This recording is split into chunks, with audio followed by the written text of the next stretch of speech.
Kamar Dagang dan Industri Indonesia menerima audiensi pelaku usaha yang tergabung dalam Asosiasi Perusahaan Bongkar Muat Indonesia atau APBMI.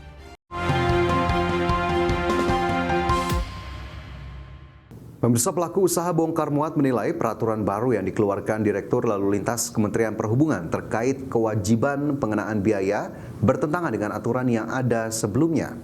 Ya, di mana aturan ini dianggap berpotensi meningkatkan logistik cost di pelabuhan.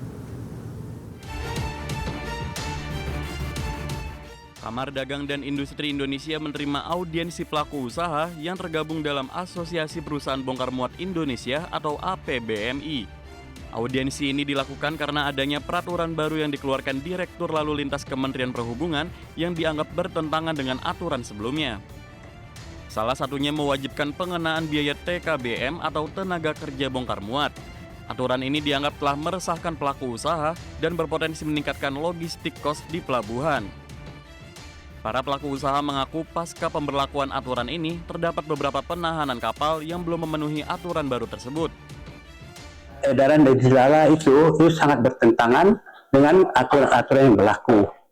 Sehingga kami minta Kadin untuk membiasakan kami, untuk meluruskan aturan-aturan yang benar untuk kelangsungan hidup usaha, perusahaan bongkar muat. Beberapa sempat tertahan, bahkan ada di atas 4 sampai 5 hari.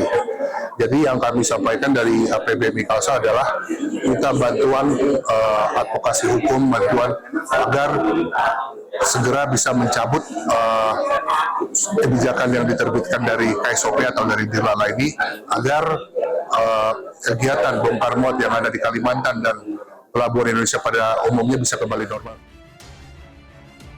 Terkait permasalahan tersebut, Kadin Indonesia akan berkoordinasi dengan kementerian dan lembaga terkait.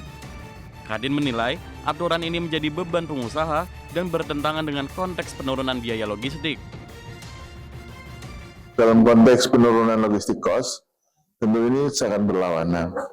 Maka untuk itu teman-teman meminta Kadin memfasilitasi atau menindaklanjuti hal-hal ini agar supaya diluruskan masalahnya itu. Kami akan berkoordinasi dengan kementerian terkait dan akan mempertanyakan hal tersebut. Bila mana regulasi ini bertentangan dengan aturan dan tidak sesuai dengan perundang-undangan, sekiranya itu harus dihentikan. Karena jangan sampai ini dianggap korupsi berjamaah.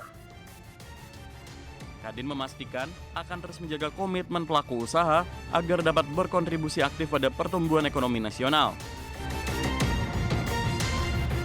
Jakarta, Ricky Anwardi, IDX Channel. Kementerian Perdagangan mengungkapkan sejumlah produk Indonesia masih menjadi primadona dan paling banyak diburu pembeli asing dalam gelaran Trade Expo Indonesia. Mulai dari produk makanan dan minuman seperti kopi, teh, dan kakao hingga furnitur. Kementerian Perdagangan mengungkapkan sejumlah produk Indonesia masih menjadi primadona dan paling banyak diburu pembeli asing dalam gelaran Trade Expo Indonesia. Mulai dari produk makanan dan minuman seperti kopi, teh, dan kakao, hingga furniture serta home decor disebut konsisten menarik minat ribuan buyer internasional. Direktur Jenderal Pengembangan Ekspor Nasional Kemendak Fajarini Puntodewi mengatakan, Trade Expo Indonesia merupakan ajang tahunan yang selalu berhasil mendatangkan pembeli dari berbagai negara. Kementerian Dagang menegaskan, Trade Expo Indonesia bukan sekedar agenda kementerian, melainkan telah menjadi ajang nasional sekaligus etalase utama produk Indonesia di pasar global. Dan percaya diri bahwa Indonesia ini bisa menjadi simpul penting perdagangan dan sudah bisa mensuplai dunia dengan produk-produk yang berkualitas. Baik itu produk berbasis manufaktur, produk-produk berbasis agriculture, dan produk berbasis teknologi yang berdaya saing tinggi, berinovasi, dan tentunya berkelanjutan. Nah, kita berharap tagline ini akan lebih lama kita pakai, karena saya rasa ini sangat menyentuh dan tepat menggambarkan kesiapan Indonesia untuk mensuplai dunia dengan produk-produk yang berdaya saing tinggi. Untuk memperkuat posisi produk Indonesia di mata pembeli asing, Kemendak mengusung tagline The Ultimate Hub for Global Sourcing pada TEA ke-41. Tagline ini mencerminkan keyakinan Indonesia mampu menjadi simpul penting perdagangan dunia. Tim Liputan IDX Channel. Pemirsa, target penerimaan pendapatan negara pada tahun ini diakui akan menghadapi tantangan yang besar, salah satunya dari sektor pajak. Untuk itu, Badan Otonom BPP HIPMI Tax Center turut aktif berperan dalam mengejar pencapaian target pajak yang dicanangkan pemerintah. Target pendapatan negara yang mencapai 3.153,36 triliun rupiah pada tahun ini diakui akan menghadapi tantangan yang besar. Salah satunya karena adanya tren pertumbuhan penerimaan pajak yang relatif stagnan dalam beberapa tahun terakhir. Staf ahli Menteri Keuangan Yon Arsal berharap para wajib pajak agar dapat melaporkan segera SPT tahunannya agar dapat segera diproses. Karena dalam beberapa hari ke depan terdapat libur yang cukup panjang. Kemudian ASN dan Polri ASN, TNI, Polri bisa menyampaikan SPT pada sesuai dengan arahan atau sesuai dengan himbauan bukan arahan, himbauan dari Menpan, dan kita berharap nanti biar tidak menumpuk juga, karena mohon diingat bahwa bulan Maret nanti kan banyak cuti bersama juga, jadi kami sekali lagi menghimbau kepada masyarakat agar segera menyampaikan SPT tahunnya agar bisa lebih lancar. Sementara itu, Ketua Badan Otonom BPP HIPMI Tax Center Muhammad Arif Rohman mengatakan pihaknya turut aktif berperan dalam membantu pemerintah untuk mencapai target yang dicanangkan khususnya di perpajakan. Ini bentuk komitmen dari HIPMI Tax Center ya, terutama untuk bagaimana ikut berperan aktif dalam pencapaian target yang diamanahkan oleh otoritas pajak kita. Makanya kita kemudian menggandeng GP Ansor, kemudian juga asosiasi yang lain untuk ikut berbicara, memberikan masukan kepada otoritas pajak bagaimana agar 2026 ini bisa tercapai apa yang ditargetkan. Berdasarkan data Kementerian Keuangan, pendapatan negara hingga akhir Januari 2026 mencapai 172,7 triliun rupiah. Pendapatan negara tersebut salah satunya ditopang oleh penerimaan pajak yang mencapai 138,9 triliun rupiah. Jakarta, Tim Liputan IDX Channel.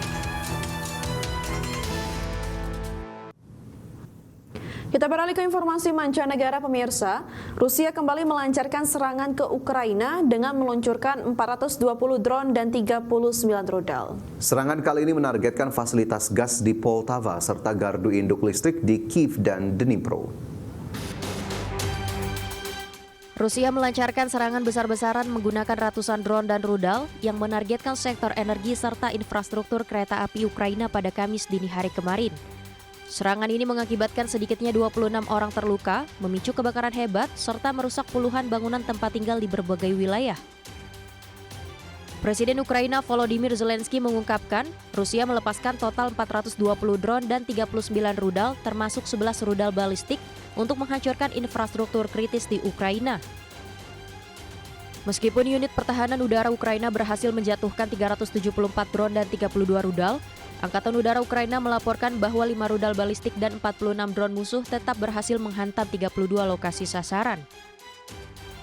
Adapun fasilitas gas di wilayah Poltava serta gardu induk listrik di Kyiv dan Dnipro menjadi target utama dalam serangan sektor energi kali ini. Selain itu, Rusia juga menyerang infrastruktur kereta api di wilayah garis depan yang mencakup Donetsk, Kharkiv, dan Zaporizhia. Di wilayah Kharkiv, Gubernur Oleksiy Hubo melaporkan sedikitnya 14 orang terluka, termasuk seorang anak berusia 7 tahun. Kota Kharkiv sendiri dihantam oleh 2 rudal dan 17 drone.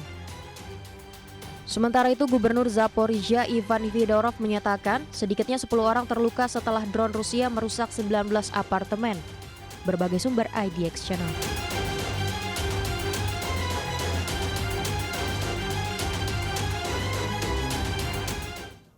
Perundingan terkait program nuklir antara Amerika Serikat dan Iran di Jenewa, Swiss berakhir tanpa mencapai kesepakatan. Adapun perundingan lanjutan dijadwalkan berlangsung di Wina, Austria pada pekan depan. Amerika Serikat dan Iran mengakhiri perundingan terkait program nuklir tanpa mencapai kesepakatan dalam perundingan yang digelar di Jenewa pada hari Kamis kemarin waktu setempat. Perundingan tanpa kesepakatan ini memicu kekhawatiran pecahnya perang Timur Tengah lainnya di tengah pengerahan armada pesawat dan kapal perang besar-besaran Amerika di wilayah tersebut. Namun Menteri Luar Negeri Oman Badr Al-Busaid yang menjadi mediator dalam perundingan di Jenewa mengatakan telah terjadi kemajuan signifikan dalam negosiasi tanpa memberikan penjelasan lebih lanjut soal kemajuan itu. Di sisi lain, stasiun televisi pemerintah Iran melaporkan bahwa Teheran bertekad untuk terus memperkaya uranium dan meminta pencabutan sanksi internasional. Hal ini menunjukkan bahwa mereka menolak tunduk pada tuntutan Presiden Amerika Serikat Donald Trump. Iran juga berharap untuk menghindari perang, tetapi tetap mempertahankan haknya untuk memperkaya uranium dan tidak ingin membahas isu-isu lain seperti program rudal jarak jauhnya atau dukungan untuk kelompok bersenjata seperti Hamas dan Hizbullah. Al-Busaidi mengatakan pembicaraan teknis yang melibatkan perwakilan tingkat rendah akan berlanjut minggu depan di Wina, yang merupakan lokasi Badan Energi Atom Internasional. Dan Badan Pengawas Atom PBB itu kemungkinan akan berperan penting dalam kesepakatan apapun antara Iran dan Amerika Serikat. Berbagai sumber IDX Channel.